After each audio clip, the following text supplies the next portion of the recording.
Hello everyone, I'm Fozzie or Cam. I'm here as always with my co-host Will. How are you doing today, Will? I'm doing great, Cam. How about you? I'm doing fantastic, and we're here with another episode of the Everything Podcast. We're back. We had a guest on last episode. It was great. It was a great guest. But I mean, speaking in the realm of guests on the Everything Podcast, we've had guests in the past. One going by the name of Mike. And well,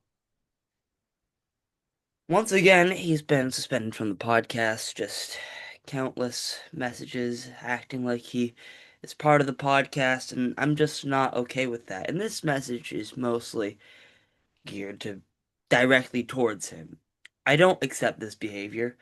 I don't think it's okay. And well, I'm sure you can agree with me on that. Yeah, I'm in total agreement with you, Cam. And obviously, uh, Mike has not been on the podcast since last September, and I thought our fans were deserving of knowing why he hasn't been on since then, because following these two suspensions he's received, he was on the podcast pretty constantly, but he obviously received a suspension last year for acting like he was the third host of the podcast when he's not. But he came out, he apologized, he appeared on the podcast with us last September. It appeared that all was well. And then he is out here now saying that he and his brother are going to be starting a podcast called El Toto Podcast, which is stealing from the Everything Podcast's name and just being highly disrespectful in how he's gone about it. He keeps talking about this podcast as if it's going to hit the air soon, and yet I have not seen any episode actually out there to Nope, view, so it feels like he's out here promoting a podcast that's never even going to hit the airwaves.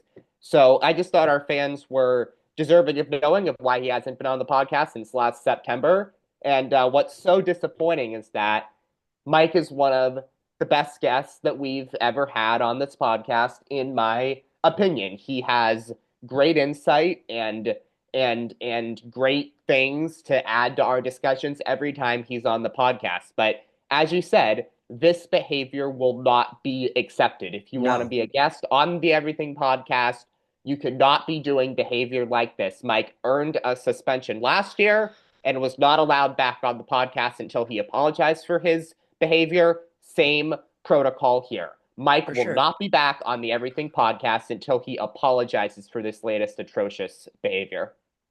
And I completely agree with you, Will. And yeah, I think an apology is in order. I think full clarification of what his goal was with this new podcast that he was creating is.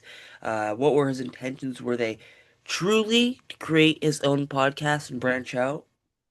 If so, that's a different story. But my gut tells me that no, this was simply to aggravate the two hosts of the Everything podcast, which, you know, is very upsetting, and more action will be taken on our part if any of this really continues. So one option for him here is just to come on and apologize, and then we can move forward and progress through this whole dilemma that he's created once again.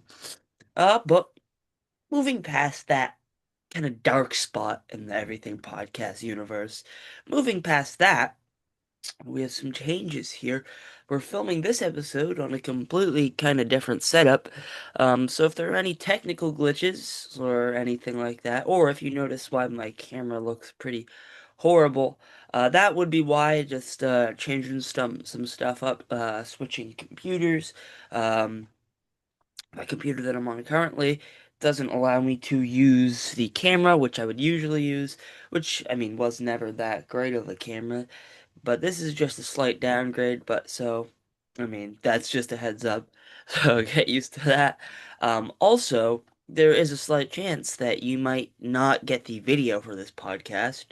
I think probably you guys are going to be able to see the video right now, but if not, then once again, that's why. But moving past that, now that you guys are all aware, we have some pretty major things to talk about on this episode of the Everything Podcast. First and foremost, I want to briefly touch on the PBS cancellation slash defunding, if you will. I am, I am very upset about this. This has been a station that has been around for longer than I've been alive. It was a major part of my childhood. It's major part of people's childhoods around the world. You know, you got your Sesame Street. You got everything. You got the Cat in the Hat show. So much educational programming on PBS, and all that's gone because of a lack of funding from Congress. So we all know whose decision this was at the end of the day. Really, whose words really impacted this. Um, Obviously, I'll let you guys form your own opinions, but really, I think we should be looking at one person who is mainly at the core for being responsible for this. So yeah, I'm unhappy about this. This is the second podcast in a row where our president has done something that has directly affected something that would be a topic on this podcast. And that's kind of crazy because our podcast generally revolves around film, music, and sports, not worldwide news. And the fact that this is the first time that someone in that position of power has done something to impact those three things is crazy to me. The fact that that's just how far he's reaching right now. But yeah, that's just me. That's just how I'm feeling right now. But Will, I'm sure you're also equally devastated about this PBS cancellation. Yeah, I just said the Corporation for Public Broadcasting is the funder of NPR and PBS, and they are having to shut down. And I just kind of look at this as President Trump fulfilling exactly what he said he's going to do. Essentially, uh, President Trump has made it very clear that anybody who opposes his viewpoints in any way and any media outlets who he believes is not reporting the news in a fair and accurate manner, he's made it pretty clear that he's going to go after them. So, um, yeah, NPR and PBS have been around for a long time, and the fact that they're losing their funder, I'm super sad about it. But I also can't say that I'm surprised because Yeah, this is what these are the types of things that Donald Trump said he was going to do in his second term. And as sad as I am about this Corporation for Public Broadcasting uh, um, now not being around anymore, as sad as I am about that, I just kind of look at it as this is what President Trump said he was going to do, and he's just fulfilling what he promised he would do in his second term. And yeah, I mean, you were talking about PBS Cam and at all the PBS shows that you've watched. I will say the PBS NewsHour is something that my family has watched for years. I really of value. course. I was watching some shows like ABC World News and NBC Nightly News, and I would watch the way that those shows would start, and there'd be this big dramatic music playing, and the host would say, tonight in Texas, deadly flooding with thousands of lives lost. We deeply investigate into this horrible tragedy. But then when you watch the PBS NewsHour, they'll report bad news if there's bad news, but they'll report it in a very fair, calm, and balanced manner, and Yes. they'll just report the news to you, give it to you straight, and not over dramatize it, whether it's good or bad. So I would just like to say, from a personal standpoint, I really value I really valued the PBS NewsHour in the very non dramatic way that they report news out to the world, and the fact that they are going to be losing the Corporation for Public Broadcasting, which is obviously PBS and NPR's funder. I'm just very very sad for sure. Yes, definitely. And I try not to alienate viewers on this podcast just because that's not what I'm here to do. We're not here to lose viewership because of opinion. So I'm not gonna give my opinion. I'm just gonna really state the facts here briefly. And that's just if you look at a lot of the media that Trump has had canceled, which already is kind of a crazy sentence that I'm saying. But if you look at it, you'll find, or not canceled or criticized, if you look at it, you'll mostly find that it's platforms that have criticized him, which sure you have you've channels like CNN, right? CNN will very often criticize Trump, so obviously they're very far one way, but he believes that they are corrupt, which I mean is less crazy honestly than canceling PBS, but they are all often major critics of him, so I think that would be a major reason as to why he's saying that. But sure, I don't think CNN often looks both sides. They're not an unbiased source. But you move closer, you get your Colbert. Colbert is a very loud critic of him, of Donald Trump. Now his show's getting off the air. He got a bunch of mean Truth Social posts written about him. Incorrect Truth Social posts, might I add, stating that he was fired. He was not fired. The show was canceled. So take that as you will. And then PBS, who state the truth, who can criticize our president if they feel the need, and they're not completely on his side, but they're not uh completely against. They try to stay unbiased, like you're saying, Will, but they have criticized our president, and now they lose funding. So here we are. It's just a theme. It seems if you are really just digging against our president's, if you're making him feel bad, he'll probably have some negative words to say Yeah. about you. He doesn't really have a thick skin. So yeah, he just struggles to take criticism.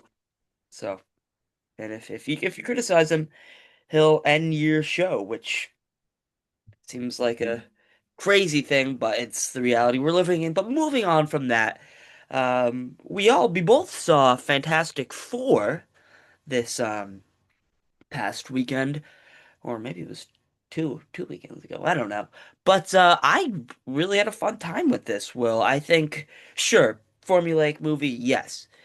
But in the best way possible. It wasn't let's look at it this way. Captain America, Brave New World, formulaic, but there wasn't anything redeeming about it. There weren't Mhm. fun characters. There wasn't any fun writing to look at. The visual effects weren't good. The story, in theory, should have been compelling, but it kind of wasn't just because of such a lackluster villain. So yeah, that was definitely a factor that played into the movie just not being good. Uh, Mediocre action sequences there and kind of just fell flat. Despite, I think, having the tools to be really good. Just because, I mean, you have Harrison Ford in the film, you have Giancarlo Esposito playing a villain role in the film. It was, I think, criminally underused in there, and the scenes he did have were some of the best of the movie. And that the same goes with Harrison Ford. Some of his scenes were great. Um, but there seems like there was a lot of stuff cut from Brave New World, but still, you compare it to Fantastic Four, it's just not there. You don't have the energy, you don't have the charisma of the stars, you don't you just don't have that extra layer that's pushing forward Fantastic Four. So that brings me back to my real positives. I love the family dynamic of Fantastic Four. I thought that was something that kind of reminded me of the Avengers films, the first two, to be more specific, which I really was a fan of. And I mean, obviously, it's a team up movie, so it's gonna give me that vibe. But there was definitely a possibility of it falling flat, especially because the MCU is far more consistent, as we've talked about so many times here in the podcast. Really, just go to almost any episode of the podcast, you'll be able to hear us talk about that. Um, but yeah, I thought the visual effects were fantastic, which has also kind of been an issue, but they seem to really put more focus and emphasis into improving them. So props to Marvel for that. The main issue with them not being great was they were just rushing it, and I feel like they were able to sit back and take more time with this. And then you also have to look at the story, which I thought was some of the best storytelling I've seen in Marvel. Sure, at the end of the day, you kind of got your typical Marvel plot, but there were other factors which we just haven't seen.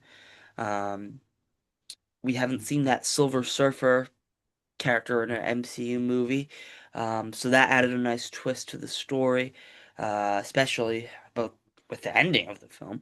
Thought Galactus's presence was really cool. But at the end of the day, like I've just been saying, that family dynamic, the chemistry these people have together is what brought this over the edge for me.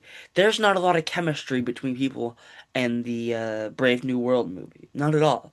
So I was just happy to see that this movie, you have Johnny Storm and Ben Grimm having an awesome dialogue with each other and acting like a real family. I was really impressed with what they did with Susan Storm here. I thought it was really awesome to see. Um, I thought Vanessa Kirby was great. I really liked the fact that I loved her speech after they came back from space, after she had Franklin. I forget the exact words she used, but she was essentially saying, no, they won't sacrifice their child, but they won't sacrifice their child, or they won't sacrifice the earth for their child. That was it. So I thought that was a fantastic speech and very well written. I thought Pedro Pascal was the glue that held this team together, really. I thought the way he acted was perfectly in character, and it didn't. An issue I'm kind of having with Pedro Pascal right now because he's in so much stuff and he's so present in whether it be in interviews and stuff in movies, he's just everywhere. I'm kind of worried that I'd feel like Pedro Pascal's kind of just playing Pedro Pascal, just because that's how we've been seeing him, right? We've been seeing him everything. Pedro Pascal, Pedro Pascal. No, he blended in this character perfectly. He brought a new style to Reed Richards, based off other movies. We haven't really seen that. So yeah, I loved it. I thought he was really good. I loved how smart he was. It brought me back sort of to some Tony Stark vibes, obviously without any of the flaws that Tony might have. Um, but yeah, he obviously wasn't as funny or whatever as Tony was. But you have that at the end of the day, he will literally do anything to save the world and to save the people he loves. And you see that every single scene he's in, every scene he's talking, you see him considering everything. And that's just a well acted, that's just a great performance there from Pedro Pascal when you can really see a character thinking and they're not showing. They're being subtle about it, you know? Um, they're showing, not telling. There we go. They're not directly saying that he's this genius. You can tell. You can see him thinking every possibility of every scenario. And I thought that was a really impressive thing to see. I thought Joseph Quinn, which kind of little, we're talking about Stranger Things today as well. So, yeah, Joseph Quinn was amazing in this. And I can't believe that out of all the Stranger Things people, or the younger crowd, he seems to be that he's going to be the most successful because he's going to be in the Beatles biopic that'll be in production soon, which is crazy impressive. And now he has a very big role in the MCU, and I think his role will continue after Secret Wars, which isn't true for. quite a few of these heroes, just because I guess that they're doing a little reboot, which I'm fine with. But yeah, Will, what were your thoughts on this? Yeah, I mean, I definitely thought this was a far better movie than Captain America: Brave New World. I thought Captain America: Brave New World, That's like a low for the MCU. yeah, That's like a while baseline low. oh definitely while not a low point on the level of the Marvels, which I thought was just Mm. an atrocity. That was a Still, fluke, I feel like. That was more of a fluke. I feel like that was just so bad. yeah, That was objectively a bad movie. Whereas you have your Quantum Manias, your Love and Thunder, and I guess the Captain America movie, which are so mediocre, it almost yeah. makes them worse because there's nothing special about them. So I feel like there's slightly different tiers there. But yeah, anyway, go on. Sorry. Yeah. But yeah, I mean, I'm in total agreement with you that this was a far better movie than Brave New World. Yeah, I mean, I thought this was a decent, solid superhero movie. You had a team of heroes that you could get behind. You had a villain that you could hate, even though the post credit scene was a scene from Doomsday and not from the Fantastic Four first steps. I thought the way that they teased Doctor Doom just showing the back of him and I nothing think that else was was I thought that was perfect. I thought that was a perfect tease. And I will give Marvel credit. The way that they teased the Fantastic Four and the Thunderbolts post credit scene and the way that they teased Doom in the Fantastic Four first steps post credit scene, I thought they did both of those perfectly. For the Fantastic Four, they just showed their ship and nothing else, and for Doom, they just showed the back of him and nothing keeping it else. simple, making you wait. Really, that's Exactly. what they're Yeah. doing. Just keeping it simple, not revealing too much, just a little tease. I feel like those post credit scenes with the little teases have been Marvel at their best. But I would say what is dragging Marvel down for me right now is what you mentioned, Cam, of just the formulaic aspects of these movies. And I think I could have enjoyed this Fantastic Four First Steps movie much more if it came in phase one or phase two of the MCU when we weren't as used to this formula as we are now, where oh, here's the Fantastic Four, here's this villain Galactus, you know, who's trying to destroy their world, and they're gonna have to defeat him. I've just seen that story so many times at this point that it's just not new and fresh to me in the way that it was before. And for me to like really love a Marvel movie right now, like they gotta do like something like really big and really bold and like really shake up the formula or Such as casting Robert Downey Jr. as Doctor Doom. yeah, like such as casting, yeah, or even if it's like following the formula, or even if it's like following the formula, like doing it like a movie with Spider-Man No Way Home, where they bring in all these multiverse elements, and and stuff like that. So yeah, I mean, I'd say decent, solid superhero movie, but I feel like I could have enjoyed this film much more in phase one, like if it came in phase one of the MCU compared to now when I've just seen this formulaic storyline so many times. So I hope Marvel can pull my interest back in terms of their movies, but they're gonna have to start being a whole lot less formulaic if they hope to do so. Oh, for sure. I think definitely there is a formula going on, and I think Thunderbolts kind of broke that. I think that Yeah. was the only one. I really liked Thunderbolts. I thought it was very creative. But honestly, I was worried about Fantastic Four being bad, and it wasn't. So I'm that's what they needed. I don't think they were trying to break any new ground with the Fantastic Four for this movie. I think they'll be doing that in the upcoming Avengers movies. I think this was just to establish the Fantastic Four. And if you're and kind of at the end set up Avengers, and if you're looking at it from that standpoint, bang, perfect, check that off, done. Well, to be honest, not just good. It was pretty darn good. Yeah, I mean, so yeah, everything I needed it to be, everything I kind of wanted it, and everything I expected it. So big thumbs up from me for this movie, and And now we have to wait a year, but it's gonna be worth it because we'll have Spider-Man, we'll have Doomsday, and then yeah, who knows? We got some shows. Wonder Man, I'm very excited for. Vision Quest. But yeah, moving on from Marvel, I want to kind of really talk about Stranger Things season 5. Will, that trailer, oh my goodness, that trailer was so good it made me rewatch Stranger Things. I mean, I am just so excited for this. I think the main thing, mainly, right? So when I'm watching a movie or when I'm watching a show, the story is what drives me. I want to see what's gonna happen next in the story. It's different for Stranger Things. I want to see the characters. I want to see them. I just want to see them interact with each other. These are such well-written, good characters that I just want to see more of them. And I'm very, I feel like they're real people. The fact that I'm this worried about who's gonna make it, who's not, and this being the final season, it's a very real thing that we might lose some characters. So yeah, that trailer, the music, everything, it just brought me back to season 4, but this looks even better. Vecna, one line in the trailer, found you. Oh my goodness. Why, just menacing to the max, and just speaking of Max, very interested to see what is going to happen with her in the season. We didn't even see a crazy amount of her.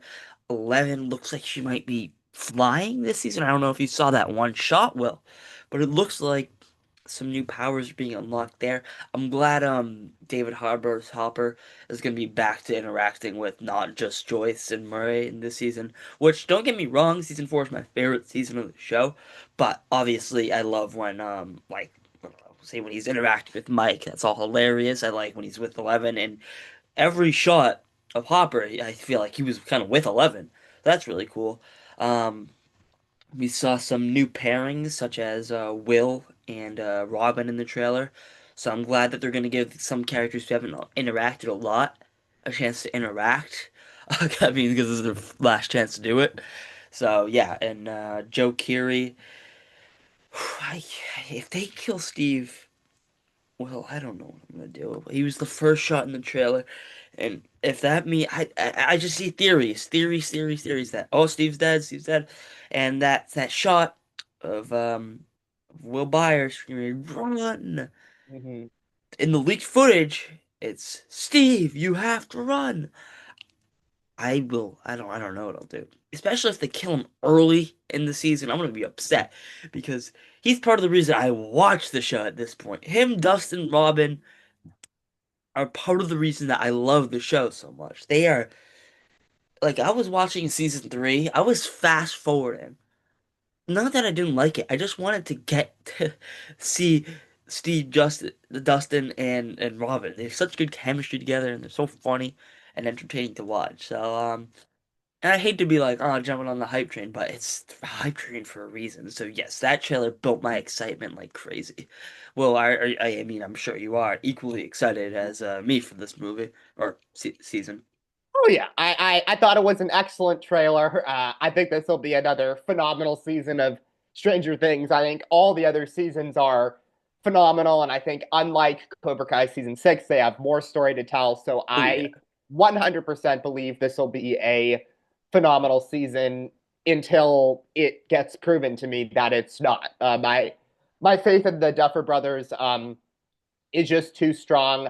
I would say I liked the date announcement teaser more yeah, than the teaser trailer from the standpoint of the teaser trailer. And there's no problem with this, but there was just a lot more going on, a lot more things that they revealed. Whereas the date announcement teaser, I thought they just really centered it on Joyce and Will, just gave you just a little tease, and then the shot of Will yelling "run" at the end, I thought was so chilling. menacing. Yeah, So yeah, chilling. So I would say for that reason, I like the date announcement teaser better because this one I just felt there was more going on with more reveals, and the first one they just kind of made it more of a simple like compelling tease. So I like the date announcement trailer better, but I still thought this one was excellent, and I still think this will be a great season until I receive genuinely convincing evidence that it will be otherwise, and I have received nothing so far that doesn't make me think that this Yeah, season will be at minimum good. agreed. And I just think it's crazy. Have you heard that this pulled from mostly like the first three episodes? That the most recent trailer. That's crazy to me. Just because nothing was shown from the finale. We don't even have that. We think we know what's gonna happen. We've watched breakdowns. We don't know what's gonna happen. We just haven't seen enough to know what's gonna happen. Well, I am very excited. I'm anxiously awaiting this new season of Stranger Things. Like I said, so much that it made me rewatch Stranger Things. But yeah, that about wraps up this episode of the Everything Podcast. Thank you all for joining us. Hopefully there were no technical issues on the viewership front. But yeah, thank you for watching this episode of the Everything Podcast. Mike, still suspended.